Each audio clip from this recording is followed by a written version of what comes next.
Hey folks, welcome to episode 13 of Ask the D&D Professors.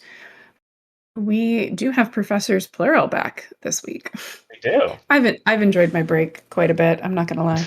But yeah, my name's Elizabeth. I am the autistic disabled one. And I've got Chris and Scott with me today. Chris, do you want to say hi? Hello. I'm Chris. I am the gay Latino one. Um, so As we're yeah, essentializing. yeah. I mean, as long as we're doing that, I'm also maybe disabled. I don't know. It's complicated. It's Um, complicated. yeah. Anyway, that's not the subject of today's Kind of want to be conversation. like, I want to be like, if you hang out with me long enough, you tend to become disabled, but that's going to Well, read very differently than intended. social model. Anyway, Scott. Hello, my name is Scott. I also have identity markers. Um, Which you among do not them, need to disclose. Your among them, primary identity marker is not being comfortable with 2024 rules yet? that's true. Today I am the not up to speed one. Which is great because he's also like the most rules lawyer out of the three of us, I think. I don't think I'm insulting anyone by saying that. I think you might be insulting Chris by saying that. I don't know. Like, I mean, I can be pretty rules Hmm. lawyery when I want to be, but I can also be like, sure, that sounds cool. I When think I want to be. I, So I think Chris is more likely to actually know what the rule is when a given thing comes up. I'm more likely to have made a spreadsheet to try to break the rule. correct. I still think Yes. about that warlock you made that one time. Um, I'm really nervous to ask what I am on this spectrum. Hmm. Uh, I think you do often know what the rule is in the same way as Chris does. And I mean this as, as a rules lawyer, I mean this as a genuine compliment. I think, Elizabeth, your playstyle is hyper focused on story and character in a really lovely way. 100%. Yeah, no, yeah. Yeah. It's a weird thing because I will often know in my brain what the most advantageous thing to do is, and then I actively choose not to do it. Mm-hmm. Yep. And then I ask, can I break the rule this way? Can I bend the rule this way? Or are you going to and apply the rules if I try something else? you always ask for advantage. Always. Yeah. Yeah. Why not? Except when I ask for disadvantage. I That's do true. that. Yeah, Or that's when you also ask for true. bears, you also often ask for bears. Mm-hmm. And when I was a baby DM, I made the mistake of saying yes. Guilty as charged. So I think that lays a nice groundwork for our topic today. We want to get into some of the differences between the 2014 and the 2024 rules.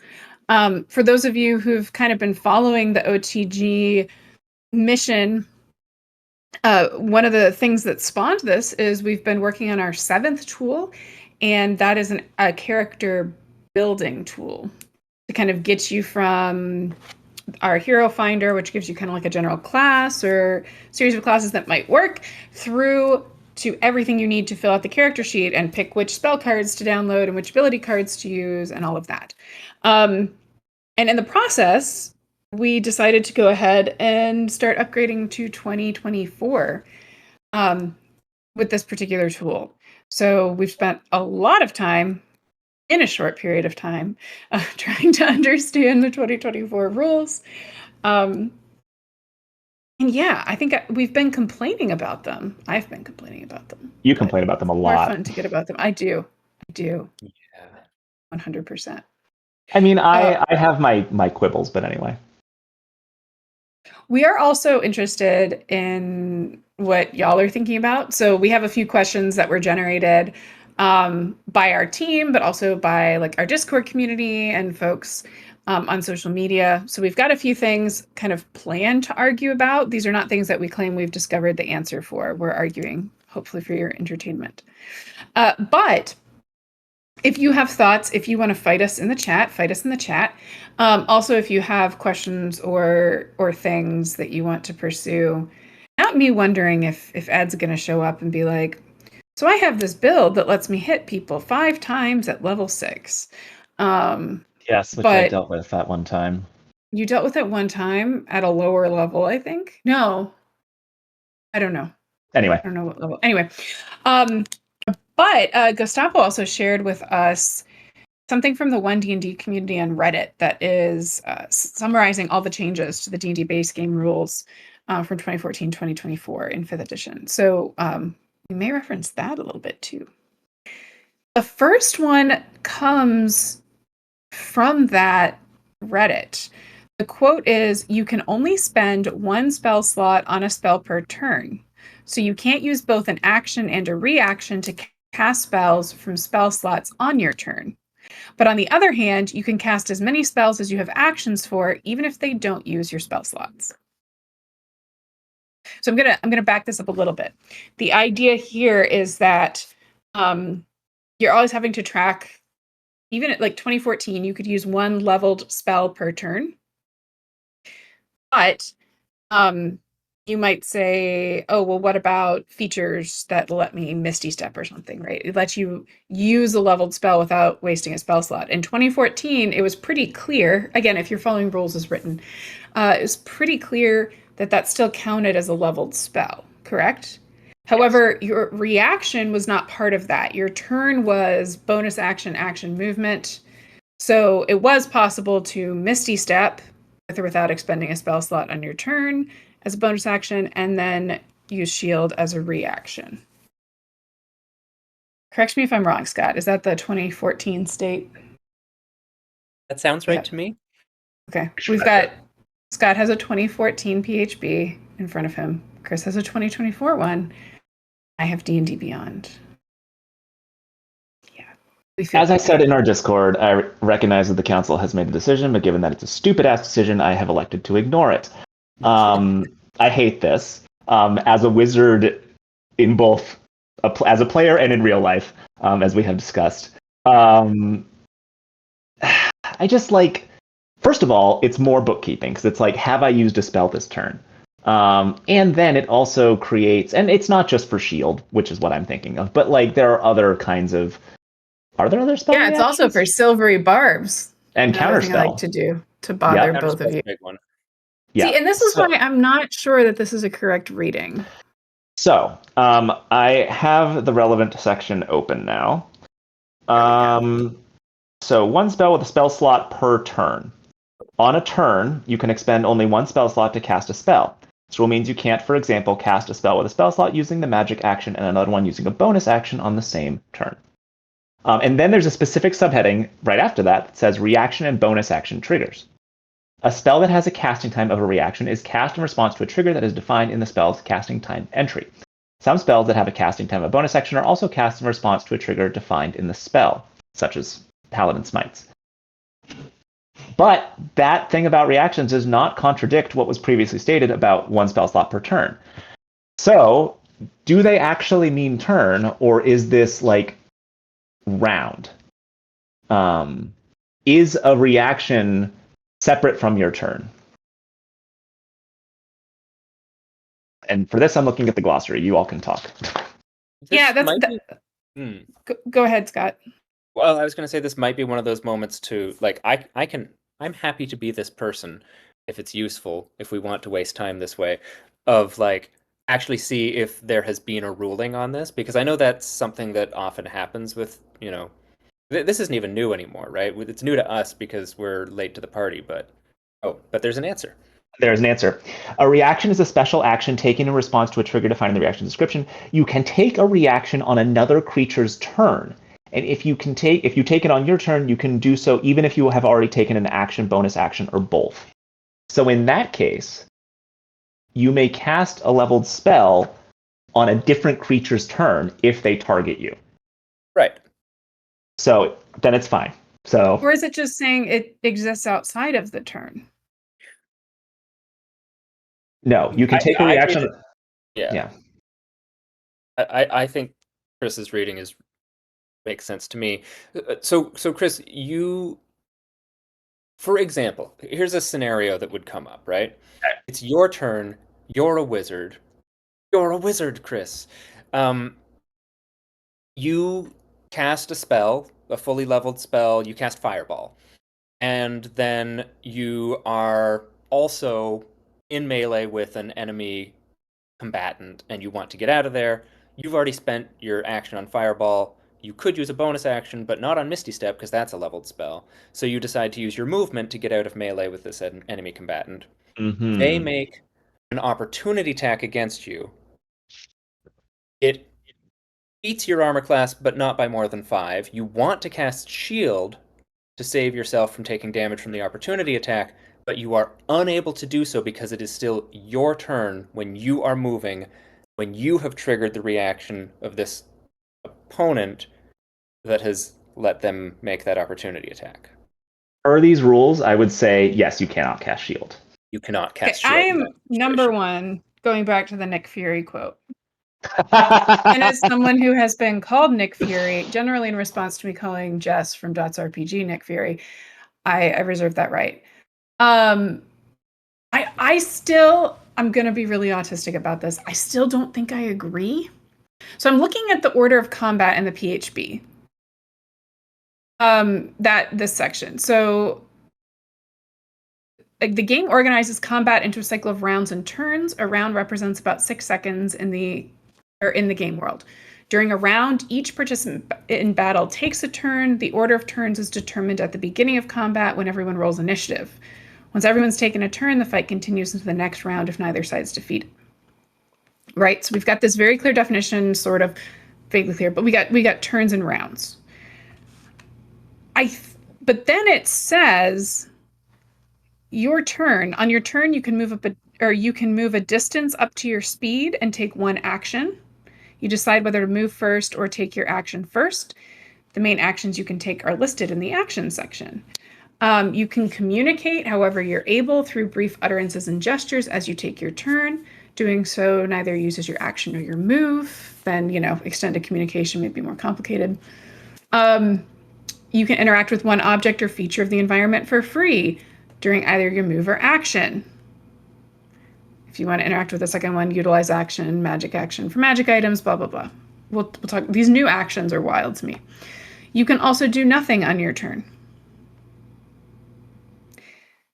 This is driving me crazy because, number one, it never mentions the bonus action. And number two, it definitely doesn't say your reaction is part of your turn. In the past, well, okay, so I want to see this section in 2014. That doesn't that's the idea that reaction is part of your turn is not what it says here. No. Yeah. But No, that's what I'm saying is like, your if your reaction reaction is not part of your turn, then it's not going to count on that leveled spell limit, no matter when you take your reaction. I don't think that's true. Like something can be during your turn without being part of your turn. Right. That makes sense in a philosophical sense, but not in a can you cast another leveled spell while the time window that is your turn is transpiring. I don't think it also says on a turn. It says on a turn. So it doesn't necessarily mean your turn. Any turn. You can only cast one leveled spell. Mm-hmm. But that is frankly splitting difference between articles. So, we're in the weeds already. I will also add 2014. That's what I want to know. I'm going to look it up. I'll just add while you're looking that up. I did take a quick glance at okay. web browser. Consensus seems to be no, you would not be able to cast any kind of reaction spell if you've already cast a leveled spell on your turn. Opportunity attack example. The opportunity attack example, or the one that's more common in the online folks discussing this, you cast a spell, you get counterspelled. Can you counterspell the counterspell? No. Or someone is very persnickety about this and says, you could spend a leveled spell slot to counterspell the opposing counterspell, but having done so, your initial spell would fizzle because it's uncastable since you've now cast another leveled spell. Which is the kind of pedantry I just live for. Yeah. Oh, God. Yeah, okay. Whatever the DM says goes, and I'm not doing this shit. Like it doesn't make sense. It's gonna mess up a lot of things about spellcasting because if you cannot get out of melee and use shield to help you get out of melee, to prevent taking opportunity attack, like especially with the bajillion bonuses that martial classes are getting, it's going to be bad. It's going to be really bad. I'm curious to see how this works in actuality, because if you can't shield from an opportunity attack when you're trying to get out of melee, yeah, this is going to be bad. I don't know. Like, that's like, yes, that is something that happens, but because now you also have all those martial proficiencies, and you have bosses that have those. So it's not only a matter of like taking damage, you can also get knocked prone, and then the next hit is a crit on a glass cannon character. I guess to not to put like, well, okay. So in this situation, I think it's not that you can't do these things, right? It's that it becomes more important that you prioritize what you need to do. Do you need to cast the fireball? Cast the fireball, let the chips fall where they may. Do you really need to get out of melee? Move first, wait on the action. If you make it out with your spell intact, cast the fireball. If you need to use the shield, well, then I guess your action is doing something else for you that turn. Yeah, but there's so many of like interesting you could cast a reactions and feats that let you hit other stuff. Or like let somebody. Yeah, I think not counterspelling the counterspell is interesting. It's weird. I'm actually kind of here for that, frankly. Is it just frustrating to keep counterspelling counterspells? It's the back and forth of just like, I'm going to counterspell the counterspell. Okay, well, I'm going to counterspell the counterspell. Well, you can't actually do that, but like, I don't know. That always felt a little like much to me. So here's something interesting. In 2014, it specifically says that if the reaction interrupts another creature's turn, that creature can continue its turn right after the reaction, which suggests that the reaction doesn't exist in the turn. Interesting. I'm looking for the section in 2024. One of the things I've been a little frustrated by in 2024 is it seems like I think it's coming from a desire to make things like more accessible, but the problem is like the language they're using is becoming so imprecise that there are like unexpected consequences. So I'm trying to figure this out. It's because like even the way this is structured, the order of combat section in 2024 doesn't talk about reactions.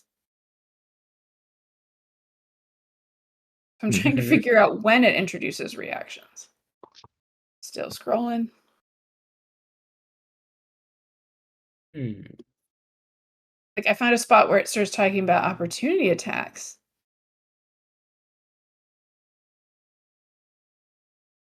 Looking things up in the rules. Is it not a reaction? There it says No, take a reaction, but we haven't defined reaction yet. Unless I missed it. Did I miss it?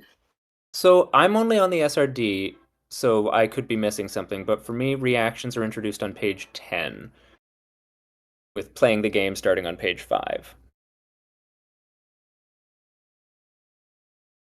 Yeah, I don't. Yeah, it's expanded in the PHB. Oh wait, here's reactions. It's defined on page 15.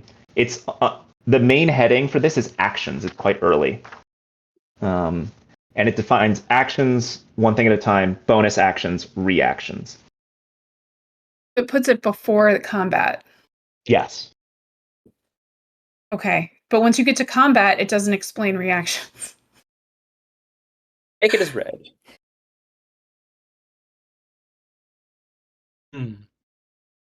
Oh, hey, it's got the language you said. If the reaction interrupts another creature's turn, that creature can continue its turn right after the reaction. So there you go. So maybe you can actually do the shield thing. I mean, I don't know. I feel reaction's not part of a turn. But well, here's what I'm getting at though, Scott, is like I don't see a reason, like if the 2014 and 2024 language is the same, then why? Like, where is the language different that this new instance is showing up? That's what I'm trying to track down. Wait, sorry, say that again? So if 2014 and 2024 are using the exact same language, then where is this idea that the rule has changed come from? Like, where's the actual language changing between 2014 and 2024? I didn't think it was the same language. Who said it's the same language? Oh, here talking about the reaction. Like the section that Chris just found, it says the same. It's the same thing that it says. Oh, in they 20. both say that reactions interrupt a turn. Yeah. Yeah, I mean, I think there's a difference between like what is a character choosing to do with the time that is allotted to them in the turn cycle, aka like your turn meaning your action, your movement, your free object interaction, your bonus action, right? Mm-hmm. On the one hand, and on the other hand, your turn as the sort of like window of time between the start of your turn and the end of your turn, during which anything that happens in the game is happening during your turn. Not like on, maybe it's the difference between on your turn and during your turn. I don't know if they use those terms the way that I'm thinking of them. But I would say Oh, someone else's reaction is not happening on your turn as a turn action that you are taking as the actor whose turn it is, but it is happening during a span of time that is considered your turn. the way it's written, though, it's not. The turn is interrupted and then the turn is restarted. But I think the bigger question is if 2014 and 2024 are describing the relationship between a reaction and a turn the same way, whatever that means, right? However we want to interpret that language. If the language is the same, then where is this idea the way leveled spells work is different? I'm trying to find that. That's in the spells themselves. It's in the spell casting section. Yes, it's in the spellcasting section under the section that says casting time. Okay. And Scott, I think your point about like having to make choices about what you do on your turn with regard to the opportunity attack thing, Yeah. like I buy that. Like, you know, if you're a wizard in melee with something that can smash your head in, you want to get away from that thing very, very Yeah. quickly.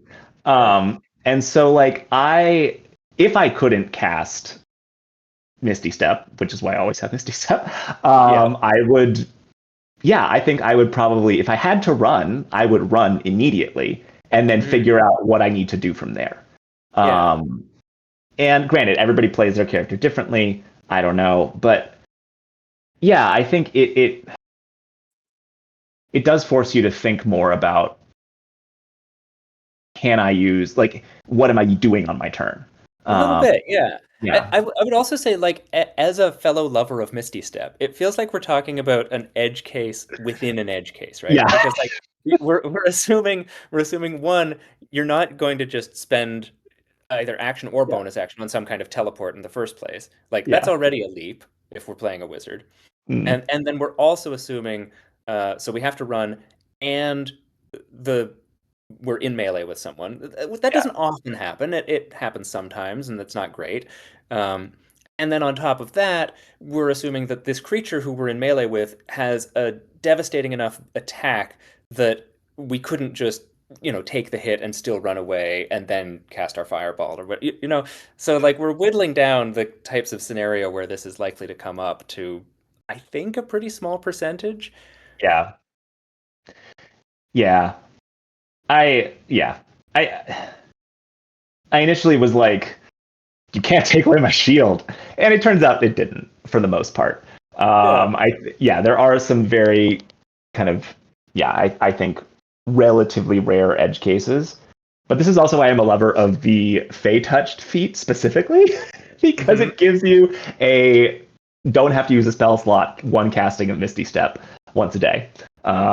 So And so those sorts of things now those do stack. Yes? Like you could cast a yes, fireball and use your free Misty Step and not have to worry about having cast two leveled spells. correct. So Yeah, that's kind of an unlock. yeah. I'm seeing people fighting this, and I'm kind of agreeing because I'm not seeing enough difference in the language about spellcasting between the two versions to justify interpreting it differently. I'm still so confused on this. Mm. Because I'm finding people arguing, like, even in the comment section of where we found this in the first place, of how to read it. Yeah. This is wild. Yeah. Okay, well maybe we table this one and move on to a different one. Like Yeah, Frenchy I'm really game. curious.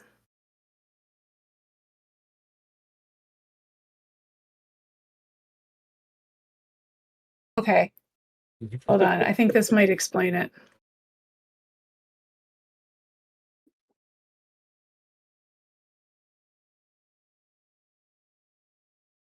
Okay, so if you go to RPGbot, their transition guide, it says the 2014 rules have a badly worded bit of text which prohibits you from casting a leveled spell as both a bonus action and an action on the same turn.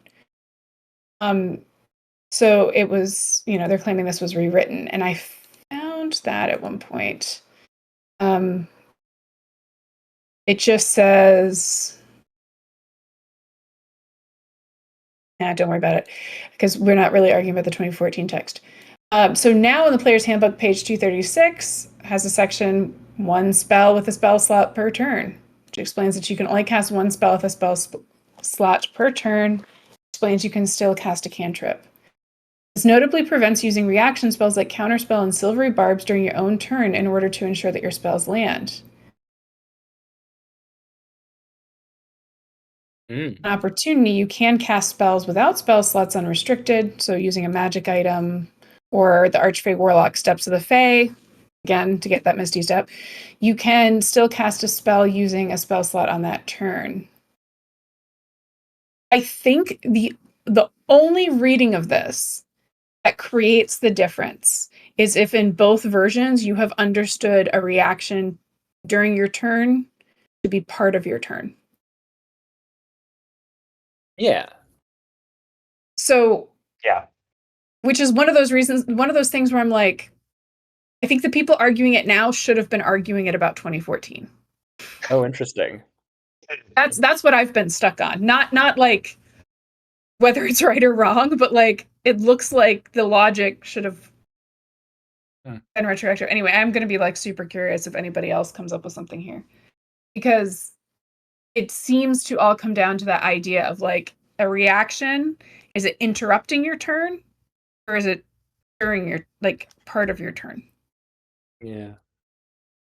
That's super important, but I'm still stuck on it. Yeah, I guess it's like, yeah, how do you define a turn, right? Is it like it's now your turn and your turn ends when you say, okay, I've done all my things, my turn is over? Yeah. Like this feels vaguely magic-y, right? Where it's like you have to declare the various steps you're going through kind of thing. Right. Sure. Yeah. Yeah. Anyway. I want to talk about ritual casting. Yes. Sure. Turns out everyone's a ritual caster now if you have spell casting. Yeah, I didn't somehow missed this in all of the release. Like I was watching a couple of these rules videos where people were going through all the changes, and this one Yeah. just didn't ping somehow. And then we were building characters for 2024, and wait a second, why doesn't it have any detail about who's doing rituals and who isn't? And it turns out everybody gets rituals. Yeah. Well, yeah, because no one specifically addresses rituals unless you're a wizard, because then you can cast any spell in your spell book that has the ritual tag, whether you have it prepared or not. Every other spellcaster has to have the spell with the ritual tag prepared for that day. Right. And then they can cast it as ritual. So you just have to have spell slots. But it's also interesting because it's not like, as far as I know, we haven't found a spot where it's saying everyone can cast ritual spells. It's just not addressing it. So the implication is everyone can do it. Yeah. That's how we're understanding it, right? Well, and so it says in the this is on page 235, it says casting without slots. There's cantrips and the rituals. It explains what a ritual is and how long it takes. But then the very last sentence, to cast a spell as a ritual, a spellcaster must have it prepared. So to me, that suggests all spellcasters can do this. Okay. And then the specific rule of wizards with spellbooks supersedes the general rule. Which is also going to mean arcane tricksters and eldritch knights. Sure. I assume magic initiate, you then qualify as a spellcaster. You cast spells, so you are a spellcaster? I mean, I mean, here's a question: is spellcaster like capitalized or boldface or any of these things that they do to denote various jargon words? nope, What it's do we just spellcaster. mean by Yeah. casting a spell? We're only 30 minutes in. No, you're good. I think the spot that I've been stuck on, I know it sounds like I was stuck on the reactions thing a lot, but that's literally just my autistic brain looking at the text going like there's actually no reason why the change. But anyway, the prepared spells has been messing with me a lot. Yeah. I Mhm. really don't like the language around this. So some context. 2014, you had classes that have known spells. You know your spells. Those are your spells. Then you had classes where you prepared your spells every day. So like clerics. You get up in the morning, you pray to your deity or you meditate or however you want to role play it. The traditional version was like you have a prayer book, you pray to your deity, and you prepare your spells from your prayer book that day. Now, there was kind of this downside, like what if you're a known spellcaster, you pick a spell and then it doesn't work, or like the way the DM adjudicates it, or contextually it's not right. So we saw opportunities to change a certain number of spells when you level up. Or did it actually start with ASI and then go to level up? I don't remember the whole history of this transition. Some of it was But Baldur's Gate 3, honestly, like letting you do that, I think. yeah, I think this is I do wonder how much of 2024 is just like the Baldur's Gate 3ification. Because they were Somewhat, yeah. definitely testing some stuff out. Mhm. Although I love how long I played Baldur's Gate 3 before I ever even tried to cast 2-level spells in a turn. I just assumed I couldn't, so I just never even tried, which is so anti how I play Dungeons and Dragons, but whatever. I mean, hey, look, I do not regret using my divine intervention to give a conjured animal sentience. Hang on, Don't I try just want to to enough. sidebar on this for a second, Elizabeth. Is it Mhm. that like you assume you're playing against a computer engine, so it'll be an impenetrable wall that's just coded a certain way, Yeah, I whereas can't negotiate with it. right, when you're at the table, you might as well ask because every GM's going to rule it differently. Well, and this also comes from the fact that I learned to play fantasy flight games and didn't have access to the rule book. And then we learned Black Hack, and then I went to D&D. So like it started with I genuinely don't know.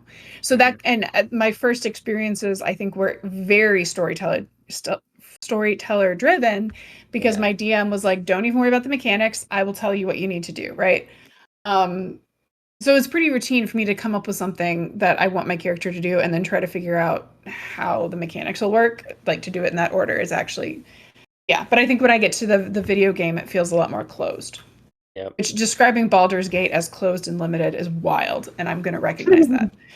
But no, so we had this former like dichotomy, right? The known spellcasters, the ones that prepare spells. Then we start getting some flexibility with it.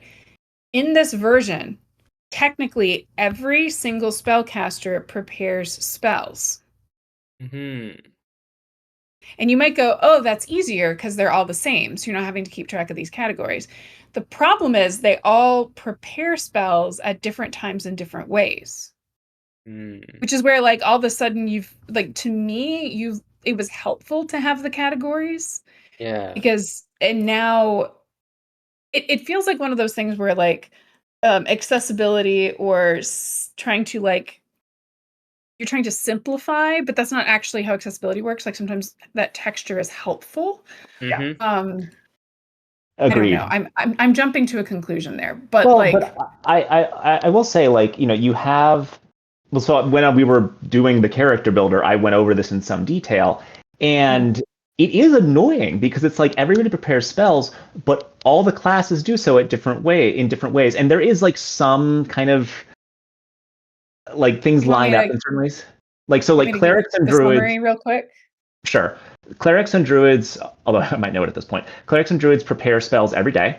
Oh, I have All it. of I have them. it pulled up, so I can tell Okay. you if you want. And I think it's rangers and paladins can prepare one different spell every day. So they can, like, they have their set of spells that are prepared, and they can change one of those every day. One a day.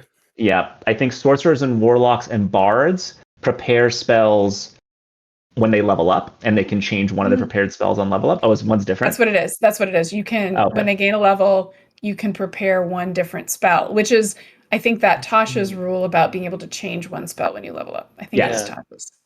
But to your point, like, And then that's- Wizard, I think you skipped over, but you had said it earlier that you're preparing every time you finish, and technically it's finish a long rest too. Yeah. But yeah, every time you finish a long rest, you can prepare any number of spells from your spell book. Yeah. And to your point, though, like, that's annoying, right? Like, that's all that it's like, you just have to know for your particular class. And I guess you get used to it, but like, you're right. Like, just saying this is a known spells caster, they just know their spells and that's it. And then you could have kept that and just said you can change one of your known spells when you level up. And I feel like that's fine. Yep. And frankly, it helped differentiate. Like, druids and clerics are hard for beginners because it is a constant, or unless you're a certain kind of player that just like never changes your spells. Well, and there's a logic to like letting the paladins and rangers prepare spells, right? Because paladin is like cleric light as far as spellcasting is concerned, and rangers like druid light. Right. Granted, I don't know is this I gotta look in 2014. I think this is new, the idea that they can only change one of their spells every long rest. I believe that's true. I think it's I'm not 100%. I'm looking it up, so we'll figure it out. But one of you said something about Tasha's. I think it was introduced in Tasha's. But in terms of like, it wouldn't have been true in the original. No, Tasha's was the change one when you level up. I meant paladin and ranger. I thought they were prepared because I know that I used to prepare my smites as a paladin, but now it's prepare every long rest, but only changing one. Which is such a strange, like, are you preparing your spells or are you learning a different one? Or like, you can see my brain just being like, what's happening? I don't know why this bothers me so much, but it does. It 100% does. I mean, I accidentally have two 2024s pulled up right now, so I'm fixing that real quick. So, but I mean, yeah, go ahead. Go ahead. No, go ahead, Scott. Well, I was going to tie it back to the ritual thing. So if you were still on this, then let's stay here. No, go ahead. I'm looking something up, so go ahead. Okay. Because the thing that I was first thinking about the everyone's a ritual caster is it's going to hit different classes differently. Like, depending on how many preparations you have. Like, Wizard has always been great for ritual casting because you have so much in your spell book. And it sounds like it still is because you can still cast without having it prepared. But for anyone else, now that you have to have the spell prepared, different classes have different size spell lists. Is that still true, or has that been more standardized? That's a really good question. The spell lists do seem a bit different. I did not find spell lists, but I mean number of prepared spells at a given level. Let's see. It doesn't seem to have to do with your ability scores anymore, does it? No, it's just flat been divorced now from the ability scores. Yeah. So which is interesting because you could be, again, like a low or a high int Eldritch Knight, you're going to have the same number of spells. A low or high Charisma Paladin will have the same number of spells. It used to be number of spells, Charisma modifier plus half your Paladin level rounded down. Right. So now it's just a list.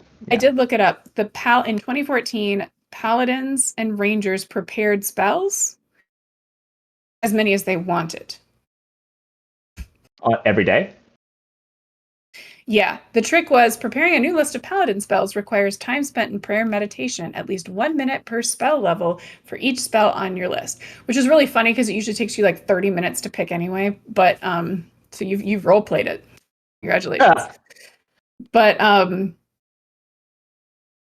yeah. Yeah, so I will say, let's see, where's sorcerer? Prepared spells. Okay, that's interesting. So for paladins, and it looks like, oh no, sorcerer's a little more. Wait, that's warlock. Like the summary here is we went from basically 2 modes of doing it, prepared and known, to 3 modes that are all called prepared. But prepared, finish a long rest, any spells, finish a long rest, 1 spell, and then gain a level 1 spell. This is interesting. Fascinating. Sorry, I'm going through and just looking at prepared spells, and there is this Yeah. standardized progression. It looks like Sorcerer and Warlock are different, but Sorcerer Yes. is only different for the first few levels, and then it locks into the same progression as everyone else. Well, but you wind up with more at the end. Oh, Sorcerer, you mean the number of spells relative to other classes? number of spells you can prepare at a given level. Yeah, so it's still, sorry, I misunderstood for a second. It's still a flat Yeah. number relative to your level, because at this point, it's your level in a class that's determining how many spells you can prepare. Exactly. Yeah. Gotcha. Paladin and Warlock are the same progression, looks like. So 2, 3, 4, 5, 6, 6, 7, 7, 9, 9, 10, 10, 11, 11, 12, Yeah, it's 12, basically treating a 14, 15, warlock 15, as 15. a half caster based on like the number of spells it's prepared ish. But that's because, like, I mean, you're gonna Eldritch Blast as your bread and butter. Like, it kind of makes sense, right? You have like the fewer spell slots, and Wizard and interesting. Sorcerer are like slightly different from each other, but like the difference at the beginning is not the same difference at the end. Like at the beginning, sorcerers have 2 prepared spells and wizards have 4, but then at the end, sorcerers have 22 prepared spells and wizards have 25. Mm.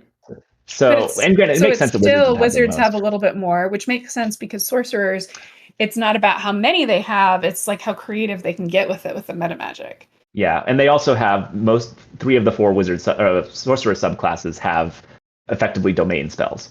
Yeah, once you start introducing the subclasses that have spells versus not. I mean, that's what's really fascinating about the druids. The druid subclasses is that some do and some don't. And Yes. Circle of Land, now you can change your land. So you have you have access to like this rotating wheel of, which I kind of love, honestly. Prepared spells. I mean, I think it makes the class more relevant, subclass more relevant again. It used to be. I know we talked about this a lot when we were making the hero builder, the class selecting tool, that hero finder. I'm gonna get these words right.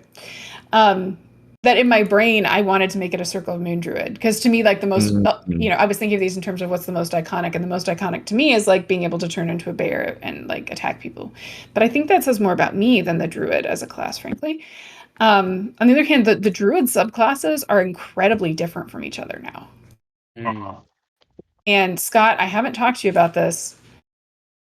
I know that Gita was sort of lying. She might not have been lying. When I was looking at the druid, the sea druid, I was like, oh, if I combine this with a cleric, I might be able to get a 2024 version of Gita. Ooh. I haven't committed yet, but yeah, we should talk more about this. I will say, like, multi-classing. Oh God, that's a YouTube thing. Like, I am overwhelmed by multi-classing and never do it. But I was gonna say, like, this thing with 3 of the 4 druid subclasses having spells and then 1 not is the same thing as sorcerer. Actually, 3 of the 4 sorcerer subclasses have spells and wild magic does not. Same as Circle of Stars. Okay. I'm gonna say I really like this about 2024. I like the subclasses being more different from each other, because I do like having that texture, that like something to grab onto. Oh, the preparing spells thing still drives me nuts. Like, I want to come up with a name for all of them. Even if it's known prepared and I don't know what to call whatever the half casters are doing. Right. I can't wait to see what they do with an artificer. Half prepared? Oh God, artificer. I mean, if somebody's only half prepared, I think that's gonna have to be my class, but Indeed. Okay. Should we shift gears and talk about the marshals? Sure. Yes. So, biggest change for the martial classes has to be the weapon mastery. Granted, there's other cool things happening with them, but before we dig into it, I just want to say I've been running a game for a couple of friends in Michigan, and I we were talking about it beforehand. 2024 had just come out. They got the new book. They were like, could we just do 24 characters? I was like, sure. I haven't read anything, but like, knock yourselves out. It'll be a good way for me to learn something. The only thing I've really learned is that I have to send like double the challenge rating at these characters that I thought I was going to. And it's not a big party. There are 4 player characters in the party, and they just stomp things because yeah, 2024 marshals are a whole new thing. This is wild because I think out of the 3 of us, I might play marshals more. Even when I play casters, they're more martial. I did play a Archer Battlemaster in a campaign recently, Yeah. which was interesting. But yes, on the whole, yes, you play more marshals than I do, certainly. I When was the don't. last time I played a character? You had your monk. That's true. The monk was fun. Gigi. Was Gigi your most recent? Probably. Yeah, my necromancer. Very sweet necromantic hobbit. Halfling. Yeah. Sorry, Tolkien estate. I'm not a huge fan of this. Now, I understand some of the reasoning behind beefing up the martial classes was because there's been so much conversation in the community that basically casters outdo the martials in terms of damage. Yeah. Okay. Number one, I don't care. So that's a problem. Gonna admit that. That's no, but I mean, the marshals needed to also absorb damage, right? Like you're making tactical choices that aren't just about damage output when you're playing a martial character. Sometimes it's like you're protecting the casters. Sometimes it's like who you target, how you target, whose attention you take away, flanking. Like all of those things I find really, really interesting. And they feel somehow less necessary now. They're joking. I'm always asking about advantage. Some of that is because I'm trying to think positionally with the battleground, right? Like, am I flanking this guy? Am I distracting this guy? Am I like, so that drives me a little crazy. I also feel like being able to do weapon mastery on every attack when you have multiple attacks gets a little ridiculous. Like, I almost wish it was like a one Once a per turn. multi-attack, maybe. Yeah. Like, how you can only do one leveled spell on your turn. Well, most and of maybe we these... let you do it as a reaction also, because a reaction is not on a turn. It exists in a sort of space-time limbo. Well, a turn is this, and a turn is interrupted by a reaction. And then you resume the turn. What were you saying, Chris? There are some of these that do specify, like you can only do, well, I guess it's only a couple of them that says you can only do this once per turn. Well, that's so you can't just like nick, because the way it's written, if they don't say that, you could get the second hit off the first one, and then you hit again, you get another hit, and it's perpetual. So it's not even, I'm pretty sure you can switch weapons and then do it again, though. It's not like one per turn. It's like... Oh, correct. Yeah. A nick can't trigger another nick. Like if you were holding a short sword and a dagger, you could do conceivably Vex and Nick. Is it short sword is Vex? Yeah. In the same turn. So yeah. I think about it, Scott. How annoyed were you when I just kept toppling stuff early on? It's frustrating. Took me by surprise. It definitely took me by surprise. That sort of comes with the territory of like, I mean, who remembers the first time that we saw a peace cleric in action? Like, it's also the last time. This is a little bit silly, right? Only it's everybody who is martial is suddenly a peace cleric. Yeah, it's a lot to get used to all at once. Yeah.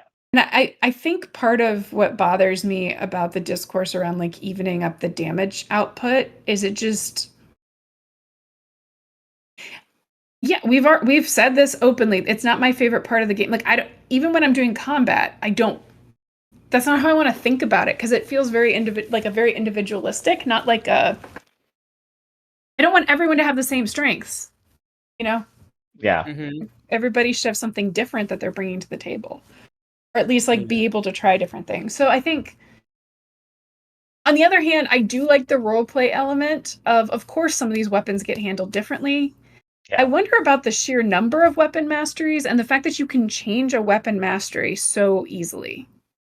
Mm. Because you can change a weapon mastery with a long rest.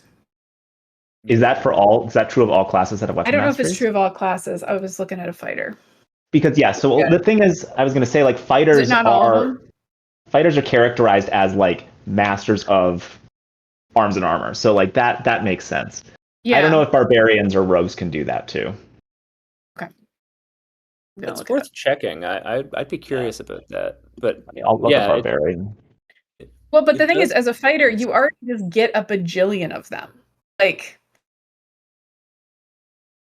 that's the other thing is you get Oh, 3 to start off with.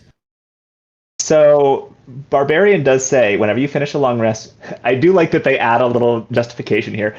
Whenever you finish a long rest, you can practice weapon drills and change one of those weapon choices. Mm-hmm. So, but like again, barbarians are designed to be, very good at weapons, I guess. I mean, it says the same Fine thing rogue. for fighter. Does it say for rogue? Yep, rogue, when you finish a long rest, you can change the kinds of weapons you choose. For example, you could switch to using the mastery properties of scimitars and short swords. Okay. So yeah, that's I guess a everyone can choice. switch it on a long rest. That's interesting. Yeah, Yeah. that would have been an interesting one to just like keep as Ranger a says the same fighter thing. feature. I wondered if maybe they took it away from the half caster. Nope. Mm-hmm. I don't like this because I think it undermines it, right? I think if it was like, no, I've trained with this weapon, like that, why not make this the thing that you can do at a level up? Because then it feels really cool. You know how you find that magic item and you can't really use it? And then you get to a point where you can use it and you feel like such a badass. It's like you got the item twice. It could be that kind of feeling if you waited till a level up to change your proficiency. It also feels like you're actually investing in it. I mean, the idea that you can take a snooze and then spend an hour swinging a weapon around and you're a master, it feels a little cheap. I do think this is getting to your point, Elizabeth, about like the individualism of it all with like, oh, you're an exceptional character, you can do it all, right? Which like, sure, we like that power trip sometimes, or we like the escapist fantasy of it. But Yes and no, because people yes get and no, bored right? with it, right? Yeah. Like one of the things baby DMs, a lot of us make the mistake of either giving our players nothing that they want, and then all of a sudden we give them everything they want. Mm-hmm. And it can't be either one. Because if you haven't earned it, it's not help. It's the story, right? It's not just like adding a thing to your inventory. It's like the legend behind the item that you have. I think about Toblin having a +1 shield that actually matters a ton to her story. That kind of thing. Counterpoint. When I go to the buffet, I want to grab one of every single dessert. You can, and then every time you wake up from a nap, you can just start eating another dessert. Excellent. Rules is written. Yep. Because that's the other thing I find interesting. Like, all of the damage calculations for casters, we're assuming a ton of rests. Or like very few combats in between rests. So this is my other soapbox. And this is something I learned from a far more grueling campaign that my friend Ed was running for us. We're like paused for a little bit. It's interesting because we paused that one to run another one, and then when that one's over, then I'm going to run something, and then we're going to go back. I don't know. We just take turns. It was brutal, and it was really hard, especially like I was playing a rogue, so it was a lot easier for me to get used to than the casters, because you go into that first battle and you want to throw your fireball, right? And to get into the mode, which is really, again, how it was written in the 2014 DMG, of no, you have a lot of combats in between rests. So you can't just drop your leveled spells instantly. Like your cantrip is your default. And you're using those spells judiciously, especially at low levels. Like when you're doing it that way, the balance between casters and marshals was not off. Mm-hmm. Like I think some of what happened there was, this shift in how we thought about it. and I'm not saying it's better or worse, but I think it is going to make, yeah, it is going to make marshals feel really, really different. And it goes back to something I think we said several weeks ago, maybe one of the first episodes of this, which is that the idea that 2024 is compatible with 2014 really feels like a bait and switch to me. Mm. Because of what you're saying, Scott. Like, you have to rebalance every encounter. Yeah. And if you're having to rebalance every encounter, you'll get into situations like we have with our home game, which is like, if you have a character that doesn't move to 2024, it's like you're playing a different game. So I just find giant elk friends, and I'm happy. Well, and that's the thing. But you know what I mean? Like, they really aren't. It's more like as soon as you start going, you end up having to take everybody. Yeah. No, but it does depend on your table, right? Like if you're at a table that doesn't care so much for combat being particularly crunchy or particularly tactical, then sure, you get to do a bunch of cool things with weapons. The spellcasters still get to shake heaven and earth outside of combat. Everybody gets something fun. But no, when you get in, like it's a game about fighting monsters. There's a whole book full of monsters for you to fight. Indeed. So That's these the sorts thing, of like things matter. the change, the justification for the change was so combat driven, you know. Mhm. Mm. Yeah. But you know, there's this actually carries us nicely, unless there's other things y'all want to say about marshals real quick. I mean, I enjoyed playing the Battlemaster fighter in part because there was this kind of like, and especially because at a certain point, Battlemasters get to change they can use different masteries on the same weapon, which is kind of cool. Because like, what is it that like Battlemasters get? It's like 3 that you always have, no matter what weapon you're using. I forget what they are. So like that was a fun little like kind of tactical thing. And as an archer, especially, like it was fun to kind of. But then I would always forget because I was so used to 2014. So it was like 50-50 during a combat whether or not I remember I had weapon masteries. But definitely so when I funny remember coming from a wizard, like. Because it feels Listen, like what you normally keep track of is so much more intense than that, but it is just like what you're used to keeping track of. my right? brain is formatted for wizard, like it really is. The hard drive is formatted for spells. My brain is formatted for hijinks. Yes. Yeah. But no, that makes a lot of sense to me. I've been playing an Eldritch Knight, and she's died twice. And both times she died in such a way that she didn't even get death saving throws. And she did get brought back both times by the skin of her teeth. There have been some very nasty consequences. So I actually switched her from an Eldritch Knight to this Barrow Knight third-party subclass recently. So we'll see how that goes. But it is interesting.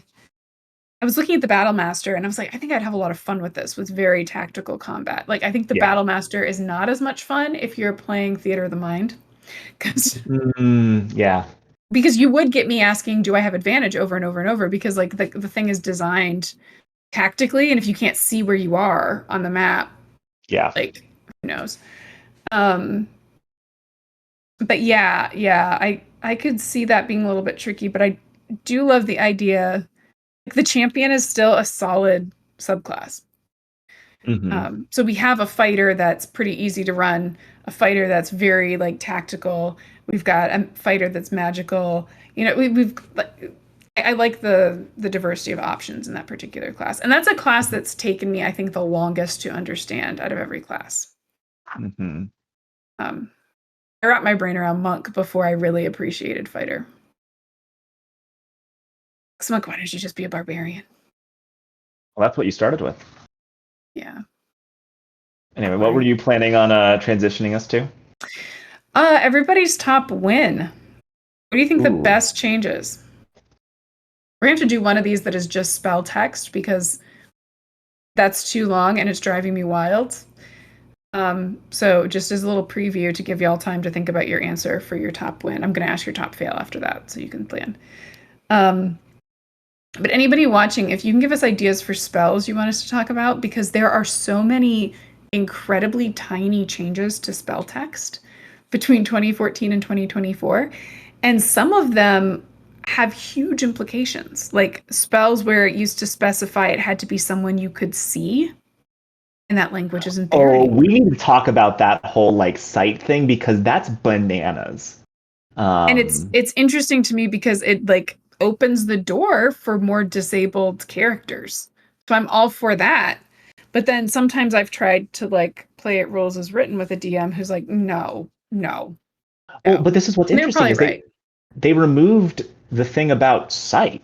Like you just anyway, that's a whole other Yeah. So, conversation. but no, I think we should try to get into like spell stuff, but that's one where it'd be great to have some feedback on culture specific things. Um, so yeah, top win for the 2024 rule change. My I think top this one's win courtesy of Will, by the way. Thank you, Will, our perennial subscriber. can my top win be something that we haven't talked about today?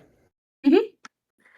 Because I want my top Definitely. win to be the new exhaustion mechanic. This is one that I Ooh. heard about early Ooh. on when the new rules were getting released, and it stuck with me. And it was close to a house rule that I'd heard of beforehand that I was already running in my games. So just for sake of comparison, here is 2014 exhaustion sidebar. Yeah. It's fairly lengthy, and each level of exhaustion has its own unique condition. Yeah. And they stack on top of each other. So when you're at level 3, you have 3 conditions to remember when you're exhausted. It's really I hard. won't It gets harder and harder to climb out. Yeah, Mhm. that too. I won't read through it all, but I just love how streamlined it is now. So the new Mhm. exhaustion mechanic, while you have exhaustion, you experience the following effects. Exhaustion levels, they go from 1 to 6. You die if you're exhausted at level 6.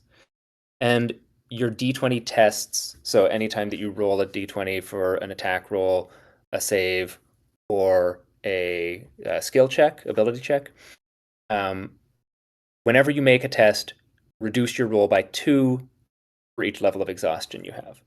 Your speed is also reduced a little bit, and then there's some text here about how to get unexhausted. But that's it.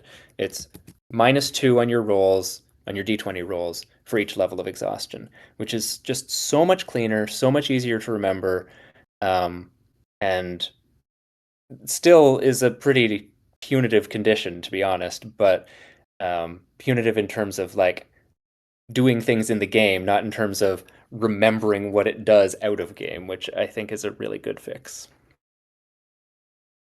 Yeah, I think even the speed thing where it's like 5 times your level of exhaustion, it's actually just squares on the map, right? You get to move one Yeah. less square for every level, Yeah. or hex or whatever.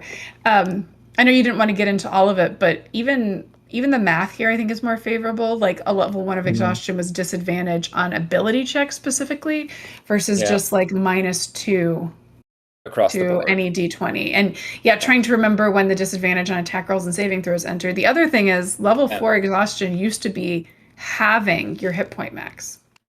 Mm-hmm. Oof. It's like but you've got to survive, get to 4 more long rests to dig your way out with only half your HP for one. It's Yeah. yeah, no, I 100% agree. I like that. Do you have one, Chris? I don't know. I've been thinking about it. Like, it's weird. I feel like I You can haven't have more actually. than one too. I'm not Well, gonna hold you to it. yeah. Well, it's more like I haven't actually DM'd all that much 2024. I feel like. Mm. Like I DM'd our fundraiser back during the summer, but like all the playtesting stuff we did was effectively 2014. Or not effectively, it was. Um, and all the stuff I've written that I've DM'd recently was written more or less as 2014.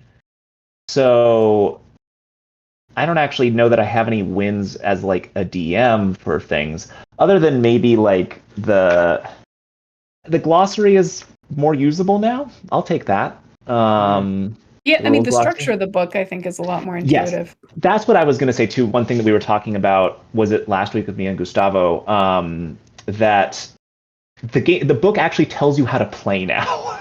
which like it was not particularly good at in 2014.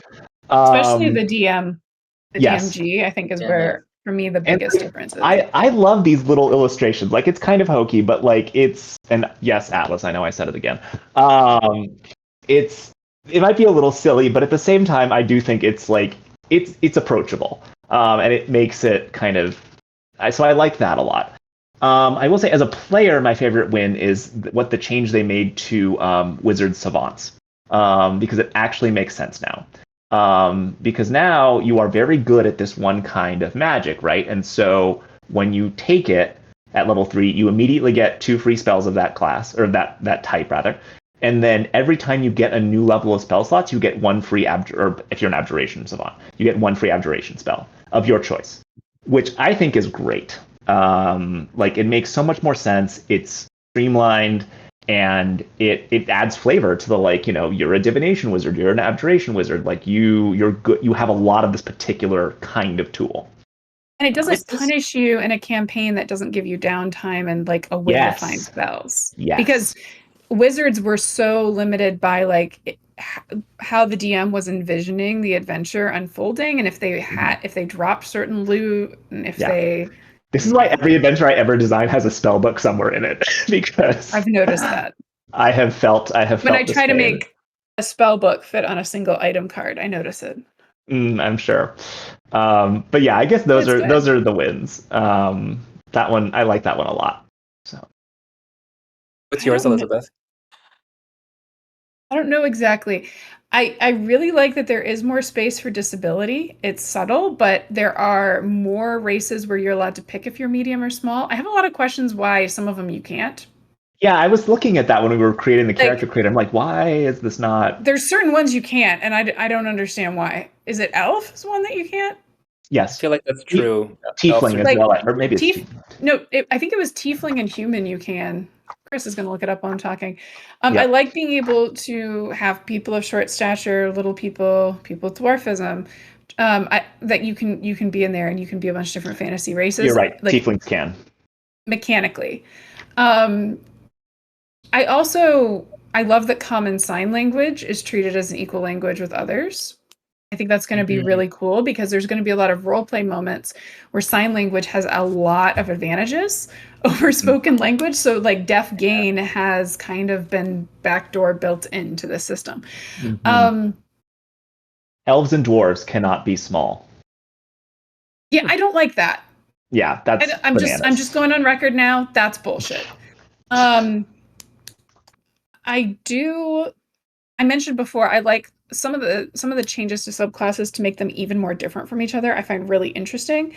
There's other pieces where it's like picking if you're more of a martial or a caster for like clerics and druids. I'm not I'm not a fan of it. You don't like that? Which is really interesting.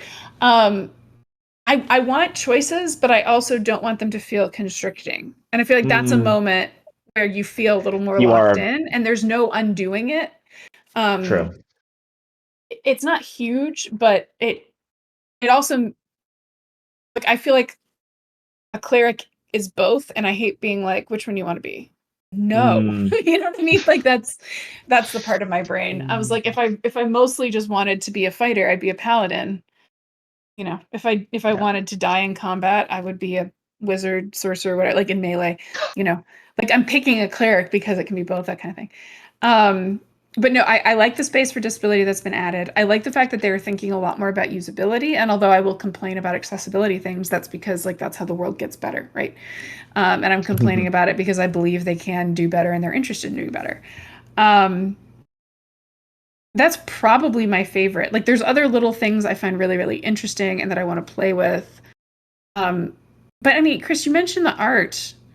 I'm sorry, having more diverse representation and skin tones, all those things also, but then just like other ways of conceptualizing being a bard. I like how freeing it is, and the fact that a lot more people can find themselves in this book. I think that's really important, and I don't want to lose track of that, because sometimes we're thinking of it as a set of rules, but there's also like a materiality to it. Those illustrations I think are really meaningful. Yeah. I maybe should have done this in the other order to end on a positive, but no, go ahead. I was gonna say I have heard to bring it negative. I have heard a criticism that Yes. like the body types that we see in the PHP illustrations tend toward the like tall and thin.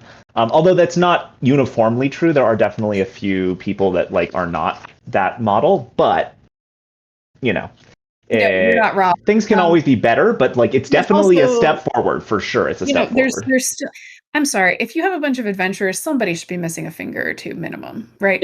Like it always cracks me up when they're like, here's a bunch of pirates. None of them have a limb difference. Like things that's like, oh wow, I'm asking D&D to be more realistic. That's weird. Weird for me anyway. But yeah, there's always room for growth there, but I am excited about it. Yeah. So let's shift towards like your top fail of the changes.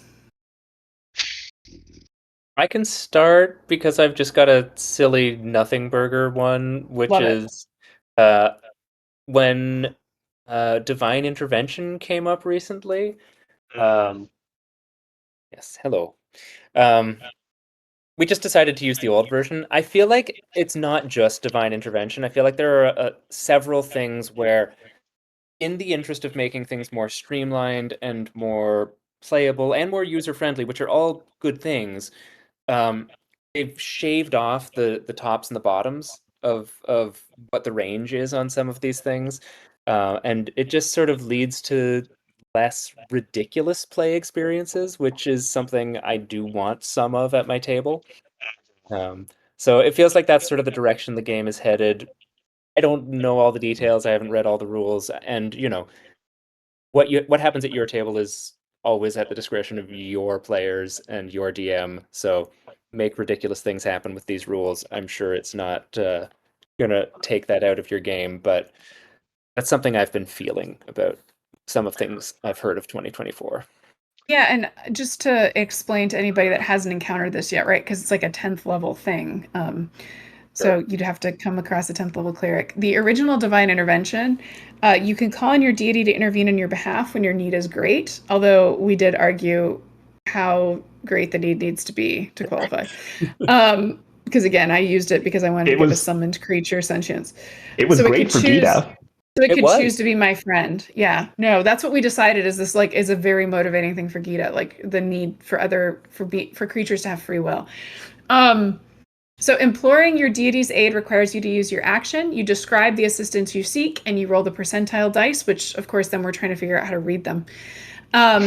If you roll a number equal to or lower than your cleric level, your deity intervenes. The DM chooses the nature of the intervention. The effect of any cleric spell or cleric domain spell would be appropriate. And then if they intervene, you can't use it for 7 days. Otherwise, you can try again after you finish a long rest. And then at level 20, you get it automatically. The way that it's written in 2024, it's just like it has a little less like creativity baked in, I think, to make it more simple to run. But you can call on your deity or a pantheon to intervene on your behalf. As a magic action, choose any cleric spell of level 5 or lower that doesn't require a reaction to cast. As part of the same action, you cast that spell without expending a spell slot or needing material components. You can't use this feature again until you finish a long rest.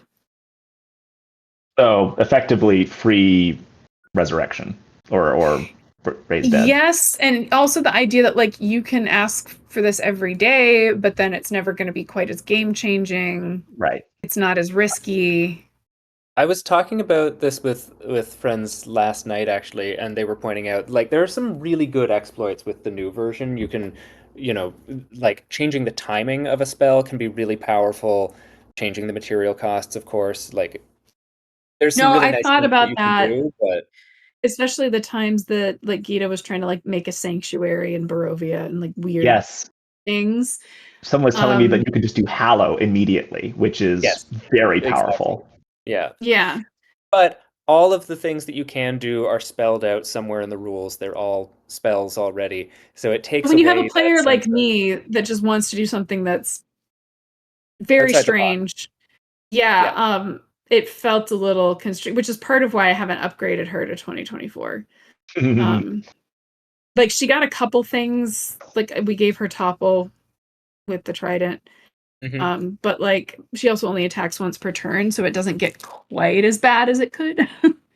But this is yeah, one no, of I those think things that's a good where I one. would say, your table's your table. Like, if Yeah. you've got a bunch of 2024 players and one of them is running a cleric and wants to do something more exciting with their divine intervention, if I was the DM, I would say, sure, get out your percentile dice, let's go. Yeah, I mean, at level 20, you can get Wish. Yeah. It's interesting, though. It doesn't say you can get, like, other spells level 6 through 9. It's just Wish. Mm. Which, do you need them? I don't know. You can also, I think, divine intervention yourself to just automatically have resistance to something, which is wild. And it's permanent. Oh, Wait, what? Am I making that up? Did I hallucinate that? Like, I don't remember this. hang on. Are you talking 2024? Yeah. Level 20? Yeah. Level 20, it just lets you No. cast Wish. Sorry, what am I thinking of? is that some Does sort of Wish epic give you? boon Oh no, maybe? it's because Wish. Maybe it is Wish. an One of the so Wish has been Yes. redefined too. So Yes. Wish includes an option called Resistance, where you grant up to 10 creatures that you can see. So again, some of the spells say you can see. Anyway, up to 10 creatures that you can see resistance to one damage type that you choose, and the resistance is permanent. Yes. You can also But- give up to 10 creatures immunity to a single spell or other magical effect, but that one's for 8 hours. Mm-hmm. You will. Well, but the thing is, do you get to cast it? I mean, you can use it to reshape reality, and that's where you get creative, but you can't ask for those, which is really funny because Gita would 100% waste a wish spell on something like this. But you'd have to get all the way to level 20. The question then becomes: Does this trigger the stress aspect of casting Wish? Because there's that thing that's still true, where like there's a 33% chance you aren't able to cast Wish ever again if you suffer the stress of casting it, which I think is a nice little control on this. But does your deity cast it, or do you cast it? Your deity casts it because you ask your deity. It doesn't say that though. It just says you can choose Wish when you select a spell. Yeah, it's a magic action choosing cleric. You don't have to expend a spell slot. You don't need material components. That Oh, would have as to part be of the same DM's action. discretion. It says as part of the same action, you cast that spell in the level 10 divine intervention. So you might never be able to cast Wish again. Yeah. So and like eventually, 33% chance 8 small. Nope, that's going to catch up to you. Yep. But I think Probably wasted anyway. Well, I think it's not. I don't know if it's a fail, but like to your point, Scott, like there's been a lot of revisions to making things easier to run, especially for DMs, especially with stat blocks, which like I appreciate. Like meaty stat blocks can be a lot. However, there's a couple of things. One, the idea that all legendary actions are they're each one thing, because in the past, like, you could spend 2 or 3 legendary actions to do more powerful things if they were in that stat block, which like that I kind of agree with. It's the getting rid of layer actions, which again, like I can see from the perspective of that's another whole other thing you've got to remember as a DM. You're already in a probably extremely complicated combat. Like it's another option. You could always. Well, yes, no, that's what I was gonna say. Right? Like, yes, like sorry, layer actions are fully gone. Yes. Whoa. Yeah, I mean, like the way that layers affect the environment around them, that's still in there. So like beholders or dragons, like they changed the area around their layers. But what they did is they removed independent layer actions and just said all legendary creatures have one extra legendary action when they're in their lair. Okay. So like it helps streamline it and fine. But to your point, Elizabeth, like I'm not doing that.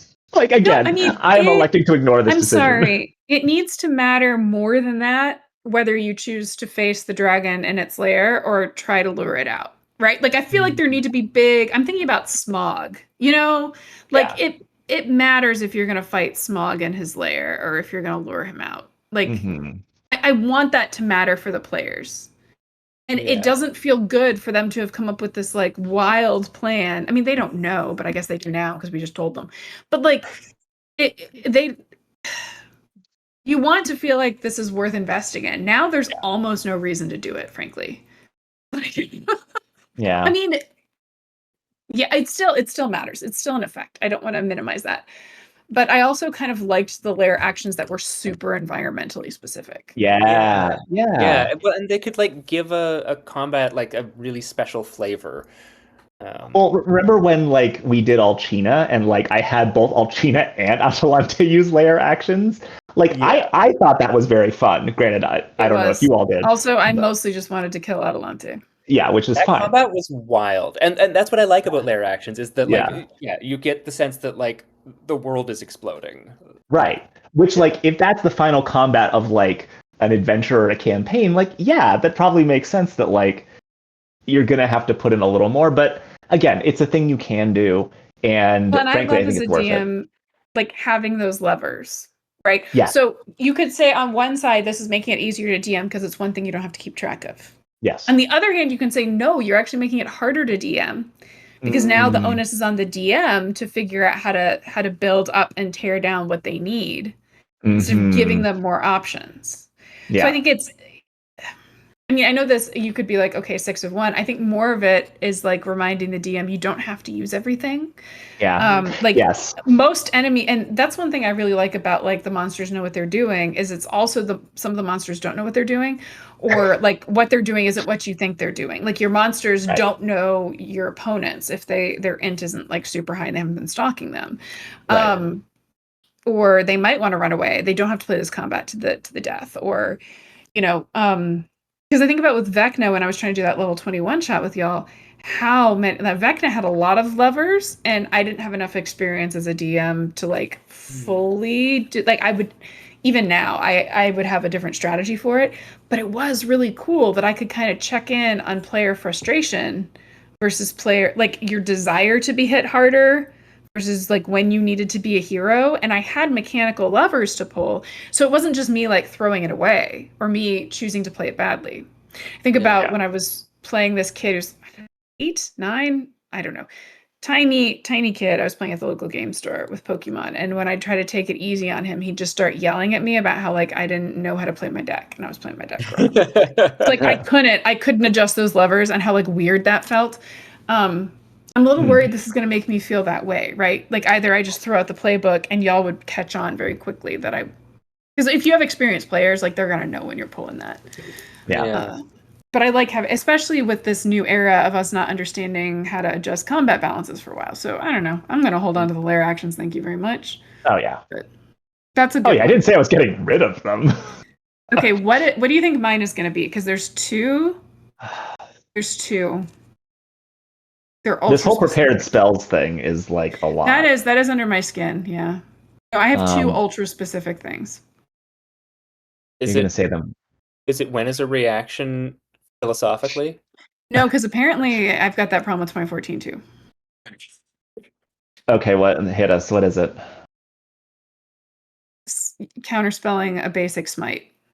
I'm so pissed about that. Oh yeah, you are mad about that. And then thing number 2 is spiritual weapon being concentration.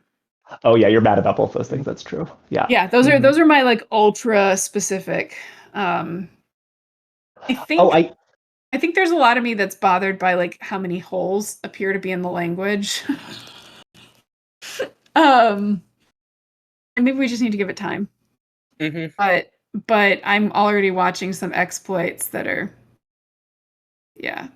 I will say to spiritual weapon, there is one thing that war clerics get. Like I think it's level 6 maybe, where they can cast spiritual weapon once per day without a spell slot, and it does not require concentration. So. Okay, maybe Gita's actually like part war cleric, part sea druid. I don't know. We'll figure it out. Well, and I think it might have been Will, but it might not have been. Somebody told me that one of the reasons behind this is because a situation had been made where it's like a cleric's first turn felt very predetermined. Like they felt like they had to, so people weren't being as creative. For me, it's more like we'll just give them another fun option, not like cut this thing down. I mean, spiritual weapon presents so many problems. Does it flank or not? Like Baldur's Gate 3 made it worse. It's fine. It's not that one. It annoys me The one that deeply bothers me is the Paladin, merely because you don't have that many spell slots. Like, it's such a limited resource, and you're not going to win the counterspell off because you don't get high-level spells. Mm. That's why it bothers me. And also because we already have all of these like really cool smites that you can counterspell. So it is a strategic decision to go with your boring basic smite because it can't be counterspelled. And because you don't get a lot versus like, do I risk it and try this really cool thing that's going to have a bigger impact, right? And that choice has kind of been taken away from what I understand.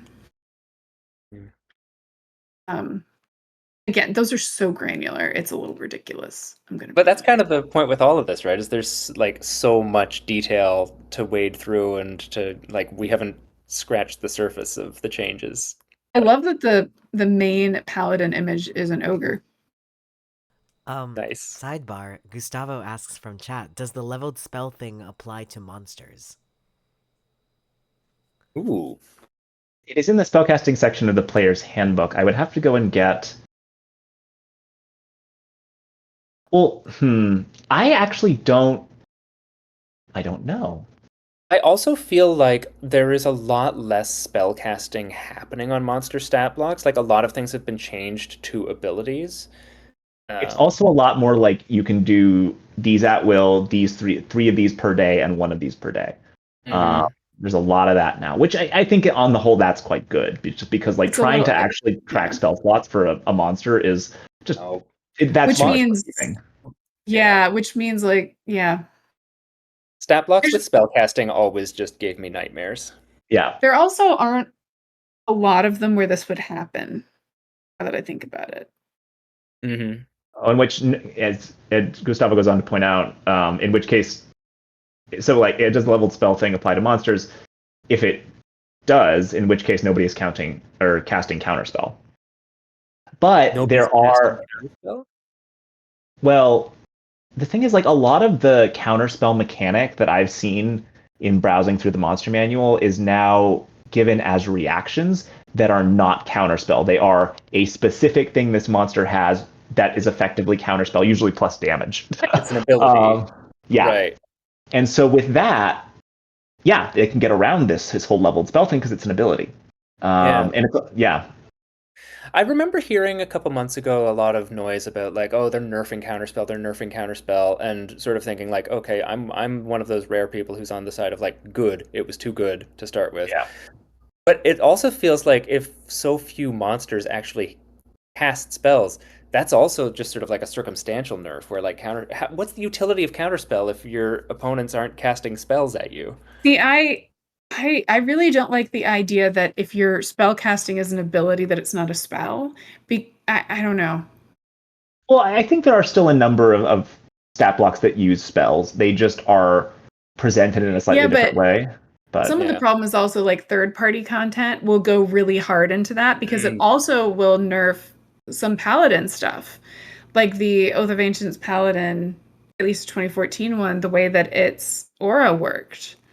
Like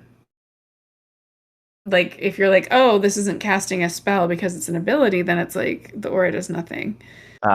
This is something like we're gonna have like I'm really interested to know what the balance is, and I think if people are doing third-party stuff, homebrew stuff, I have seen DMs like talking on Reddit being like, oh, I'm just moving all my spellcasting to abilities so my players can't counterspell or my players can't whatever. And I'm just like, you're being a dick. Well, that's that's why you're doing it. You're being a dick.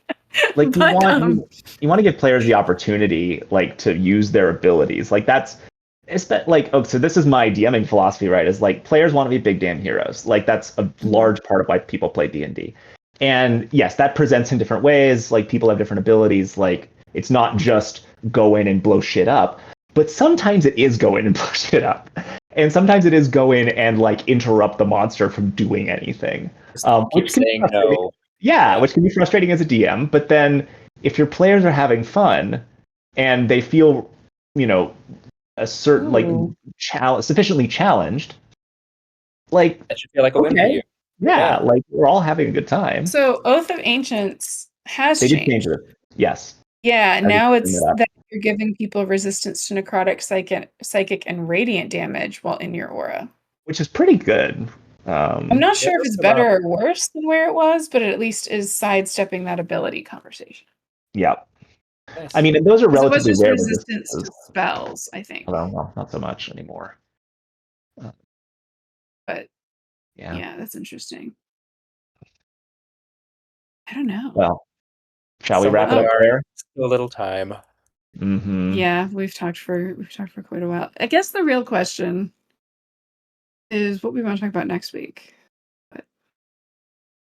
I mean, you know me. I'm always happy to talk about spell minutia. I'm a wizard, after all. Depending on our Yeah. appetite for more and more new rules at some point, I think it would be cool to do something to do with draw steal. I'm really excited about this game. I haven't had a chance to play it yet. I don't know what that looks like, but it's on my radar. I think mine will be coming whenever they ship it out. I backed the Kickstarter, so I'm Nice. curious to see how that goes.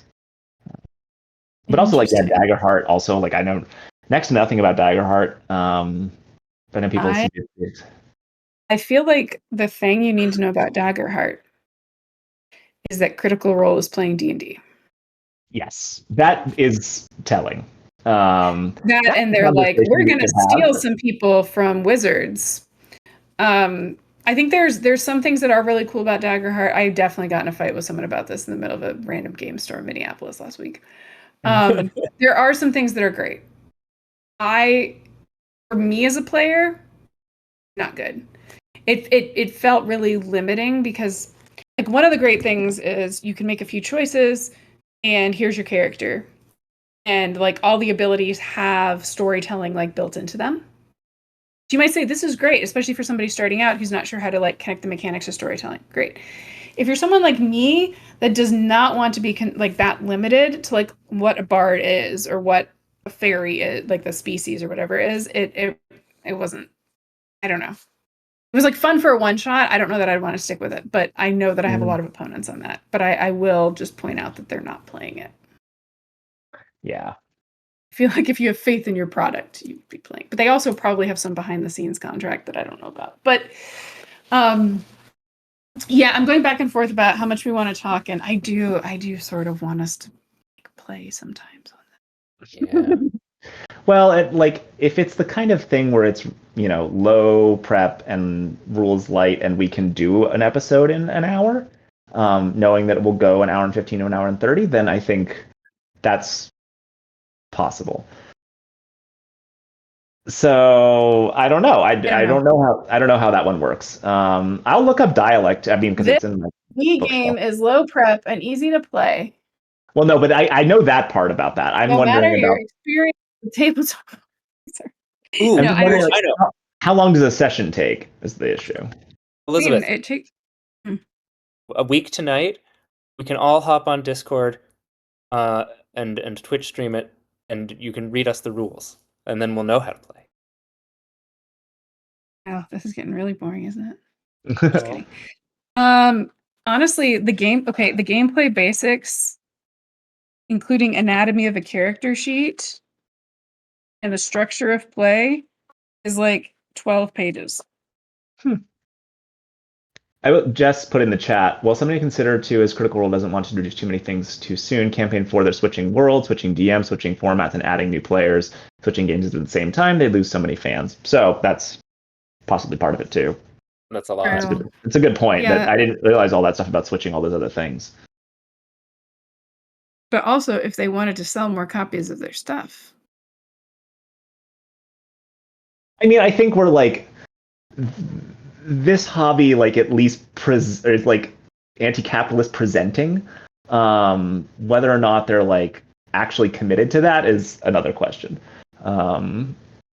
So, or anti-capitalist passing, I don't know.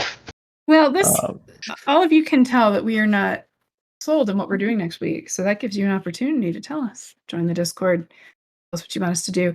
If we were going to do something like that, we could do character creation, learning basic rules on here for a session.